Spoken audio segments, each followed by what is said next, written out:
A few weeks ago, I visited an exhibition in Mbare at Mbare Art Space by the Zimbabwean artist Lomedy Mhako that was titled Kushambidzwa, Lines of Discomfort, which was curated by Tafadzwa Mushai. And what stayed with me after I left the space, after I was done with the exhibition, was not just the artworks themselves, but the questions that they confronted me with.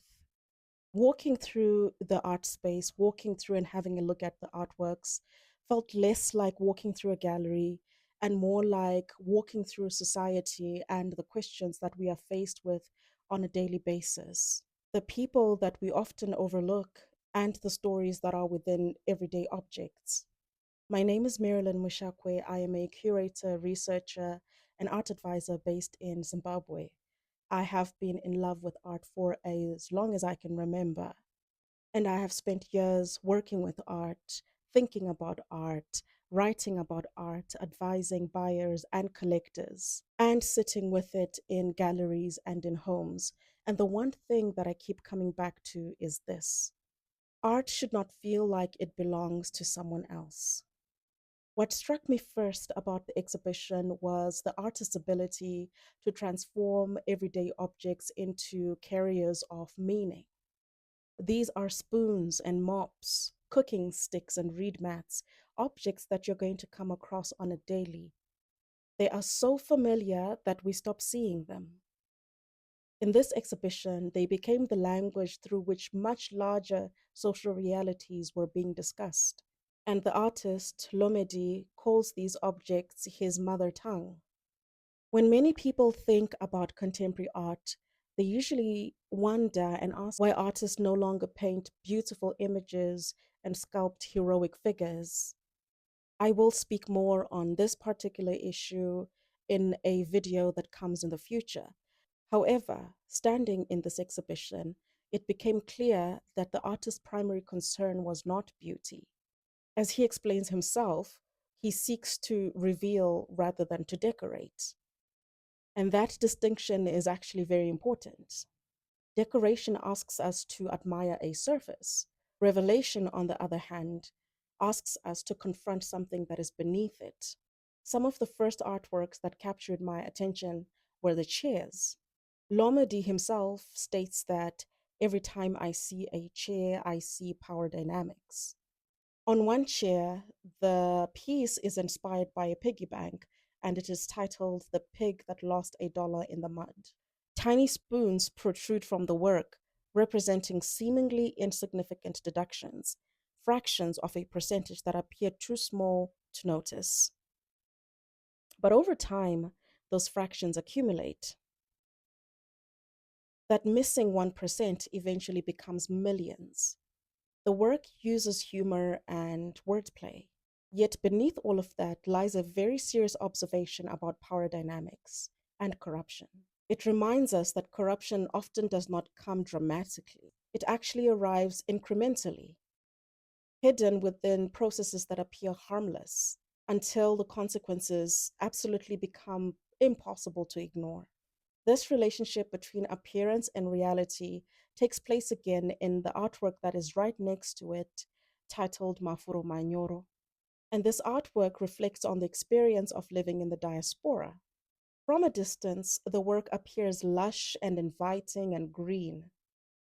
Up close, however, that promise begins to dissolve. The artist describes the experience of migration as discovering that what looked green from afar is actually plastic. It is a powerful metaphor for displacement and identity. Migration is often imagined as opportunity. However, many diasporic experiences involve navigating new forms of visibility and invisibility, as well as otherness. Suddenly, you are no longer yourself, you are actually that Black guy or that Black girl. And an individual identity becomes overshadowed by the social label and social expectation. This artwork looks at the complexity of living between spaces, the tension between expectation and reality. Yet, for me, perhaps the most moving aspect of this exhibition was its exploration on motherhood.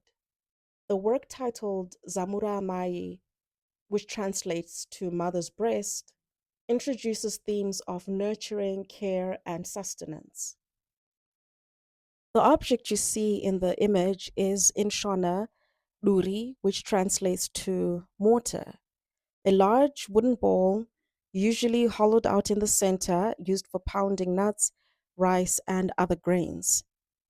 The arrangement of the sticks imitates the pounding motion one would do when using a luri, while the protruding spoons recall the repetitive motions associated with feeding. They are symbols of nourishment extending towards a maternal source. The work, however, becomes even more meaningful when you understand it alongside the artist's personal story. For the very first time, he collaborated with his mother on some of the artworks. Together, they produced an artwork titled Counting Blessings, which uses the traditional painting method called kuzera. Lomedy mentions that growing up, he recalls his mother repairing dolls using pieces of a mop, and as children, him and his siblings did not like the result. The repairs seemed very messy and very imperfect. Only later in his life did he begin to understand the meaning behind those actions. And that observation particularly stayed with me because it points to something that is much larger than art. Often, wisdom arrives well before understanding, and as children, there are so many things that we dismiss whose value only gets revealed much later in life. In the artwork Counting Blessings, thousands and thousands of marks cover the surface. Lomedy originally intended to count each and every line, and eventually he estimated that there were more than 15,000 lines. Yet at some point, he actually lost count. And that became the work's most important moment. Losing count transformed the artwork from a record of blessing. The unfinished count acknowledges that some gifts exceed our ability to measure them. The exhibition repeatedly returns to the idea that discomfort is necessary.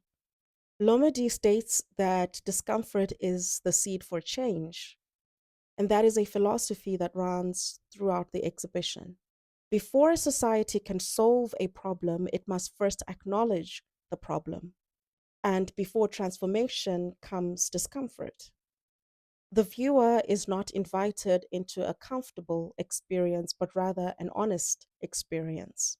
Yet, despite addressing discomfort and corruption, the viewer, the audience, the visitor to the exhibition is not left hopeless. Lomedy's broader practice focuses on the lives of ordinary and less privileged citizens. Rather than speaking about abstract political ideas, he speaks through materials that are found in everyday homes. So, spoons and mops and reed mats become symbols of resilience. They essentially become evidence of survival. This commitment to ordinary people is especially visible and shown through the series Comforted Figures. Lomedy describes the artworks as an attempt to instill hope in a nation that often appears exhausted before its time. And rather than ignoring hardship, the works acknowledge it directly while insisting that courage remains possible through hope.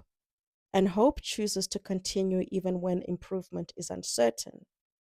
This leads us to the installation titled Pamberine Mgoti. The work consists of cooking sticks arranged in a spiral formation that is emerging from the earth and is accompanied by spoons suspended above them. The title references a slogan used during Zimbabwe's liberation struggle, honoring the women that fed and sustained the guerrilla fighters. Pamberine Mgoti, forward with the cooking stick, becomes forward with women. Here, the cooking stick is transformed into a monument of care, labor, and provision. The spiral arrangement creates a sense of energy and force. At the same time, the spoons represent another layer of meaning. They represent the growing demands of a population that is dependent on the Earth's resources. As the number of spoons increases relative to the providers below, the cooking sticks, that is, the work begins to ask the difficult questions about sustainability. So essentially, how much can we take before we give back? What happens when consumption exceeds care?